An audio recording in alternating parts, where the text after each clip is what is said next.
在祝福裹着告诫、呼啸而来的毕业季，请原谅我，不敢祝愿每一位毕业生都成功，都幸福。您现在看到的这位正在毕业典礼上为同学们致辞的老师，名字叫做饶毅。饶毅啊是搞生物学研究的，早年留学美国，后来通过千人计划回到国内，在北京大学生命科学院当院长，后来又调到了首都医科大学当校长啊。饶毅在国内啊被称之为网红科学家，他经常接受媒体采访，他自己还有个公众号叫饶毅科学，在科学界影响还挺大的。饶毅有一个特点，就是他接受媒体采访的时候啊，他说话比较大胆，经常能说一些令同行侧目的话。比如说2011年的时候，他就宣称今后再也不参加中科院院士的评选了。你想想，中科院院士是中国所有科学家梦寐以求的皇冠上的明珠，他说他不参加评选了。而且他事后啊，在接受媒体采访的时候说，他说中科院院士的评选非常黑呀，几乎每一个环节都有行贿和索贿的。当然，他说的这个东西啊，在圈子里的人看，应该也是一个公开的秘密啊。他当年铁道部那个部长出事的时候，他的总设计师不是姓张吗？他就一门心思想当中科院的院士，他当年一年花了500万人民币，结果呢还差一点没进去啊。所以啊，在中国现在你要想评2院院士啊，大家都说现在起步价最少是500万到1000万人民币，没有这个你是做不成的啊。但是没有人会在公开接受媒体采访的时候这么讲，但是你看到吗？饶毅他就直接这么说啊。去年的时候啊，这上海抗疫英雄张文宏论文被人扒出来，说综述部分涉嫌抄袭啊。当时因为张文宏名气如日中天啊，所以大家一般都说张文宏的问题啊没有太大的问题啊，只是一个综述部分嘛，不太规范而已。但饶毅呢就不依不饶，他说张文宏的论文就是有问题，就这篇论文就是应该撤销，而且呢张文宏的博士学位也应该撤销。但他同时也说了啊，因为张文宏的确在上海的抗疫过程中间发挥了非常重大的作用，所以呢撤销他的论文，撤销他的学位不影响他的工作。但其实怎么可能不影响工作呢？如果张文宏的博士论文被撤销的话，我估计张文宏的整个他的职业生涯不结束也差不多了啊。由此你就可以见到啊，饶毅这个人说话他比较直率，也比较较真儿啊。我今天要讲一个饶毅最近也在跟别人打官司的故事。就前几天，饶毅他在自己的公众号上公布啊，就是一个叫耿美玉的人状告他侵害名誉权的案子啊，最终2审结果出来了，以他胜诉而告终。这个案子啊，其实双方啊来来回回已经打了4年了，在一般的公众面前呢，这个案子不引人注目，但是在科学界啊，在中国的医药界影响非常大。我今天啊就来讲一讲耿美玉状告饶毅的这个故事啊。中国的文化传统是没有自然科学的，或者说自然科学不能叫传统，有一点点是很薄弱，不是所谓什么以前我们很厉害，明清以后不行。在自然科学不是这样，商业社会是不是，海军是不是，这是另外一回事情，但自然科学是没有的事情，我们从来都薄弱。耿美玉啊是早年留学日本，在东京大学啊，1997年的时候他回国，到了山东青岛的中国海洋大学。当时的中国海洋大学急于要把自己扩张成一个综合性大学，所以招了很多跟其实海洋研究无关的人啊。耿美玉就到了这里。耿美玉到了中国海洋大学之后，1年之内就研发出来了一款新药，叫971。这个971是治什么的呢？是治疗阿兹海默症的。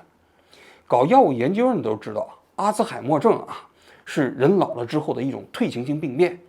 概括起来，基本就是这些症状，就是记忆力衰退啊，认知能力下降啊。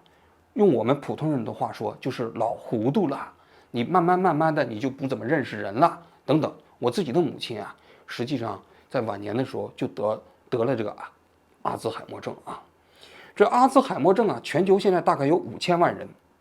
据估计啊，到2050年的时候，全球阿兹海默症的患者大概得有1.52亿人，是一个非常庞大的人群。但是这个病啊，对于药物研究来说啊，非常困难在哪儿呢？就是第一，现在治疗这个病啊，基本上没有有效药物。虽然有一些上市的药物啊，大家都公认没什么效果啊。第二，就是阿兹海默症的这个病变的机理，直到现在还没有搞清楚。有的说是神经说，就神经衰退了或者怎么说了，还有一种说是肠道菌群影响它，还有一种说法是口腔，你如果常年不卫生啊，得了牙周病，口腔里的病菌通过这个系统就进入到大脑啊，侵蚀你的脑神经，最终变成了阿兹海默症啊。对于药物研究来说，如果你的病理没有搞清楚，你要想研发出有效的药物啊，针对它进行治疗就非常困难。所以直到现在，阿兹海默症啊，现在仍然没有什么特别有效的药物啊。那你看到人耿美玉就了不起了吧？人家刚到山东海洋大学1年时间就研发出来了一种针对阿兹海默症治疗的药物。他是怎么研究出来的呢？因为他在日本留学嘛，他发现日本呢得这个阿兹海默症的这个人群比较少，然后日本人又比较喜欢吃这个海苔，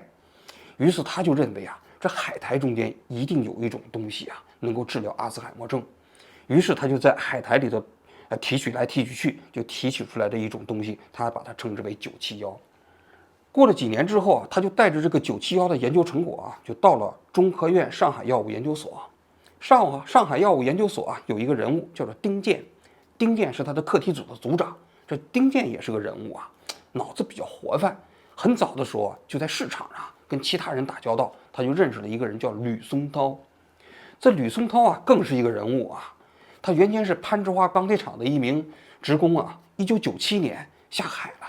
下海一开始干什么呢？他就开始摆大排档，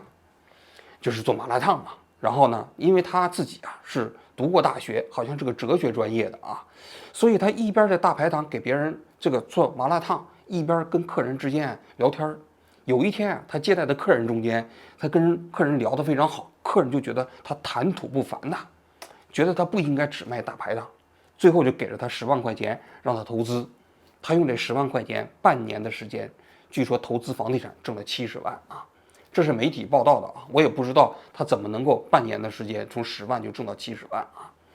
赚到了第一桶金之后啊，他就跟他熟识的朋友在上海成立了一家企业，叫上海巨人公司。这名字是不是听起来非常熟悉啊？是吧？其实不奇怪，跟他一起合作的这个朋友啊，就是大名鼎鼎的史玉柱，就是那卖那个脑白金的史玉柱啊。脑白金大家都知道啊，史玉柱创业的时候就做那个脑白金吗？说今年爸妈不收礼呀，收礼只收脑白金呢。后来呢，史玉柱在建自己巨人大厦的时候，资金链断了，破产了。这个时候也殃及到这个吕松涛。吕松涛呢，当时啊第一次创业失败之后啊，据说他读了一本书叫《易经杂谈》，看完之后他顿悟了，觉得啊还是中华民族伟大的传统瑰宝啊比较好，他就立志于要做中医药。于是呢，这个时候他就买断了一款药物啊，保健品，其实啊叫中华灵芝宝。这中华灵芝宝是另外一个人发明的，他把它买过来的啊，其实是当做保健品来卖。那他保健品来卖这个过程中间，他宣称他干什么呢？宣称他可以抗癌。实际上在骗子药的市场中间，你会发现一个特点啊，基本上都是绝症市场中间最容易产生骗子药。为什么呢？因为一方面啊，就是那个患者他没有药了嘛，他得了绝症嘛，他死马当活马医。另外一方面呢，这个病人因为得了绝症，如果治不好啊，家属也很难，一般来说不会找你麻烦。然后这个中华灵芝宝就宣称它可以治疗癌症，说这个胃癌的这个什么什么蜘蛛啊、乙变株啊，它抑制率可以达到94%，肺癌可以达到97%，肝癌可以达到反正总而言之就是神药。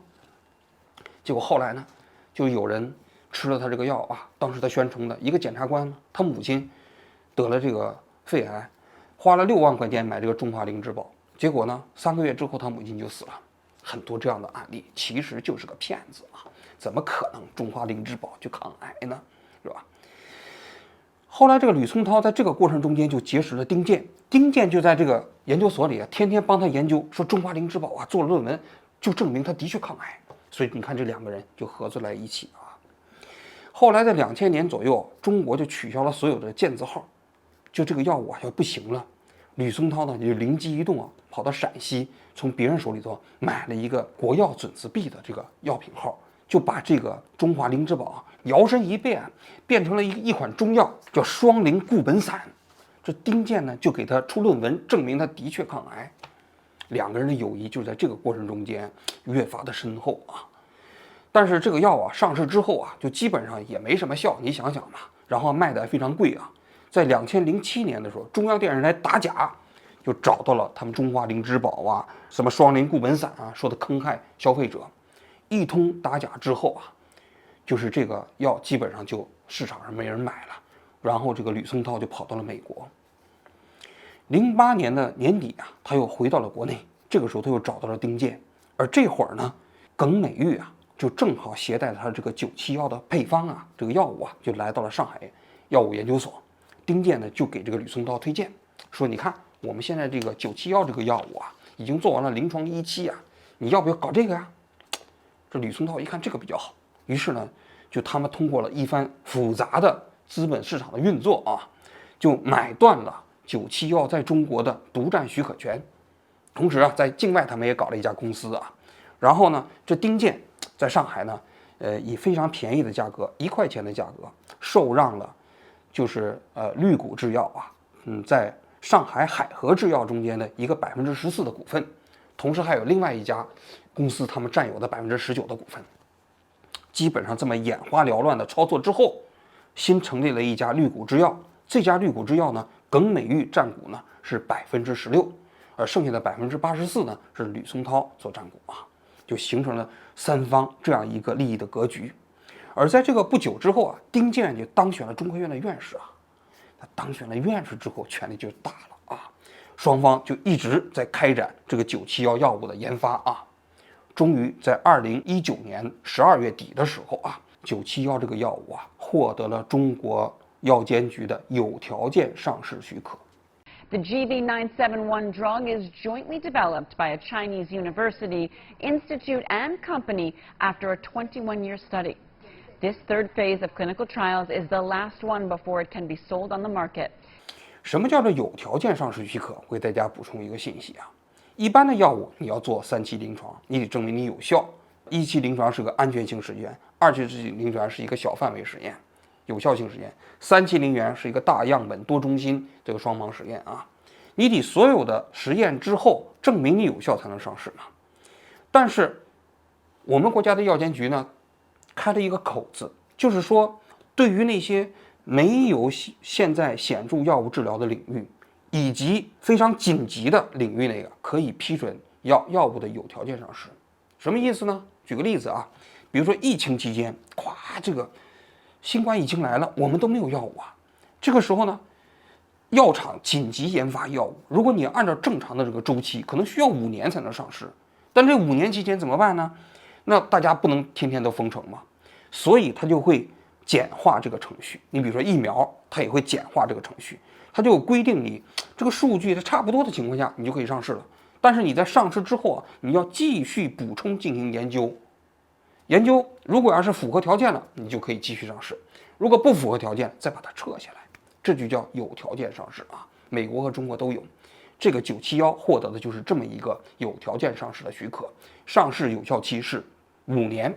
我们这个药呢，能够通过入血、入肠、入脑3位一体的方式，发挥抗老年痴呆的作用，让老年痴呆尊严的走过终点，是我们团队的终身奋斗的目标。我们也希望通过我们的积极的努力，那么多做老百姓能够吃得起的好药。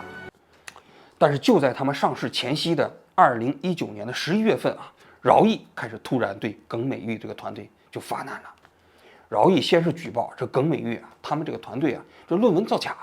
说他过去写的这些论文，在国外什么细胞生物上发的那些文章啊，都明显是造假的，就向科技部举报了。科技部经过了1年多的调查，说是啊，这个论文没有造假，只是这个图表中间的使用不规范。紧接着饶毅啊，就把他的目标对准了这个971。实际上饶毅就说这971基本就是个骗子药。他说了几个方面啊，他说这个药，如果你要是耿美玉能够研究成功，那你是诺贝尔奖级的，因为现在阿兹海默症啊，全球没有有效药物，国际上都把这个阿兹海默症的这个药物研发被称之为研发药物坟场。什么意思啊？从2000年之后啊，全球有几百家药企啊，投入了6000亿美金研发药物，最后全部折戟沉沙。包括著名的大药企礼来，前一段时间就宣布有一个药物已经进入到了3期临床了，他说终止了。为什么？太难了。但是呢，这耿美玉啊，你当时也没有什么经费，你到了中国海洋大学，你1年时间你就搞出这么一个药物，可能吗？第二，他说了啊，我看了他这个临床实验，他说首先是样本非常低，在大鼠实验过程中间就那么几头老鼠搞的，然后在整个人群实验过程中间呢，样本量也不足。这个样本量不足啊，最重要的一点，他说这个数据可疑，因为你要是做双盲实验嘛，一组是安慰剂，一种是971，他发现啊，整个这个971的药物啊，在临床试验的过程中间，一共是36周啊，到24周之后，安慰剂组和治疗组啊，这个药效开始显著发生分别了。但是发生分别的原因不是因为药效本身组啊那个效果变好了，而是因为安慰剂组的那个效果明显在下降，这就非常令人可疑了啊。所以饶毅的推断是，安慰剂组的信息被透露了。因为大家可能不知道啊，其实药物治疗啊有很大的心理暗示。如果医生给你一个药，说这个药非常好，非常有效，你吃完之后可能就真的好了，可能那个药什么都没有，就是淀粉。所以在药物研究的过程中间，我们一定要设一个安慰剂组，但是不会告诉安慰剂组的人说你吃的是安慰剂，就是告诉他说你吃的就是药，而且很有效，所以才能把安慰剂的效应剔除嘛。所以饶毅高度怀疑啊，就971啊，就整个这样的一个临床研发的过程中间，那个安慰剂组的效果突然下降，是因为有人透露了这些人吃的就是安慰剂。不管怎么说啊，实际上你安慰剂组的药效下降，也不能证明你971就有效啊，是吧？所以这是一个在我看来非常过硬的这么一个质疑啊。第3个方面，国家不是要求你这个971上市之后继续做研究吗？但事实上来讲，971上市之后啊，在国内他说要搞一个3000人的多中心双盲实验，事实上这几年没有搞。在海外他说要搞一个2460人的多中心研究，全球100多个中心啊，看起来是很了不起吧？但是呢，前不久这971也就宣布所有的这些实验都停止了。那他为什么不搞？如果你要是真有本事的话，你到美国你去搞嘛，搞完之后你如果要是申请 FBA 的那样的一个程序，在美国那上市，那我跟你讲，这971那得赚爆了，他1年赚100亿美金都不止，他为什么不这么搞呢？所以饶毅就说，你这个你不搞的话，你说明什么？心虚嘛，是吧？所以啊，这个绿谷制药跟上海的药物所啊联合在一起搞的这个971啊，说白了就是为了赚钱的。他们上市之后定价差不多900块钱一盒啊，1个月之内就卖了1点几个亿。更可笑的是啊，就在今年，他还谈判进了中国的医保，虽然价格啊从这个大概890块钱降到了290块钱啊，但是他每个月的治疗费还有1000多块钱呢。这1000多块钱由医保来支付，一年差不多有1万多块钱啊。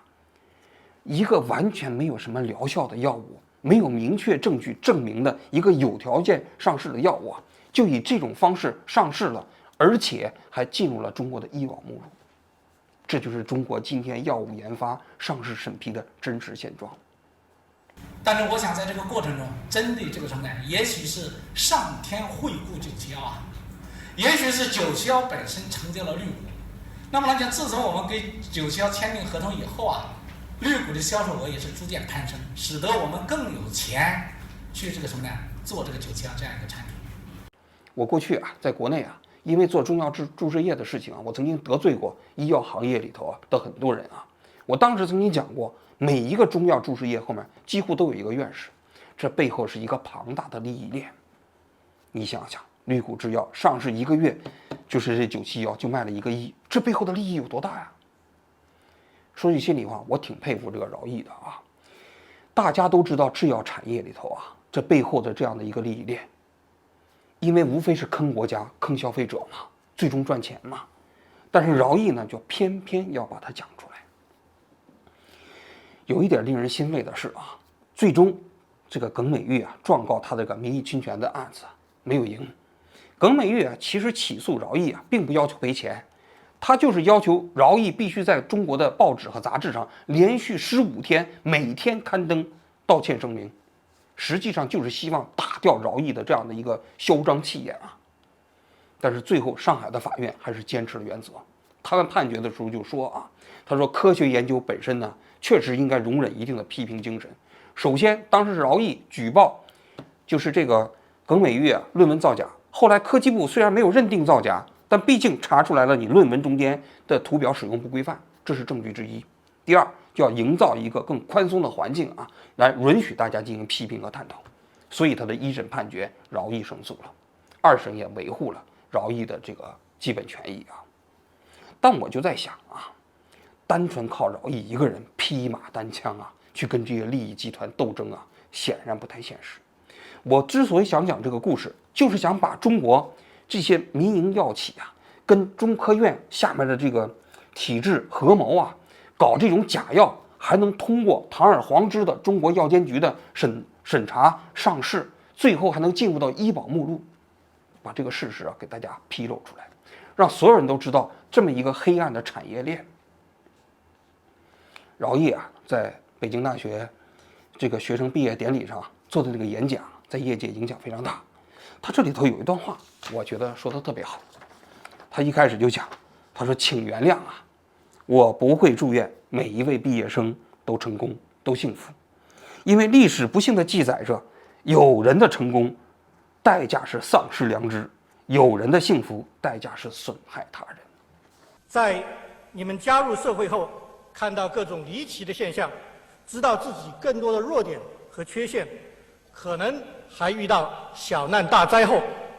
如何在诱惑和艰难中保持人性的尊严，赢得自己的尊重，并非易事，却很值得。这不是自恋、自大、自负、自夸、自欺、自闭、自怜，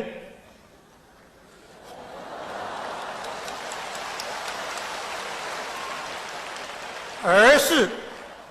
自信、自豪、自量、自知、自省、自述、自勉、自强。我想啊，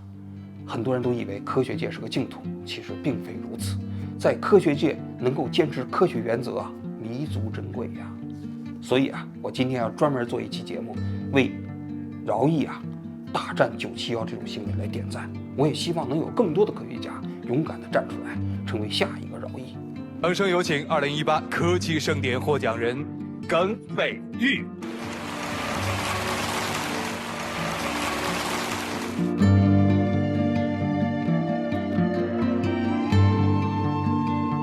也许是上天惠顾971。那么来讲，自从我们跟971签订合同以后啊，绿谷的销售额也是逐渐攀升，使得我们更有钱。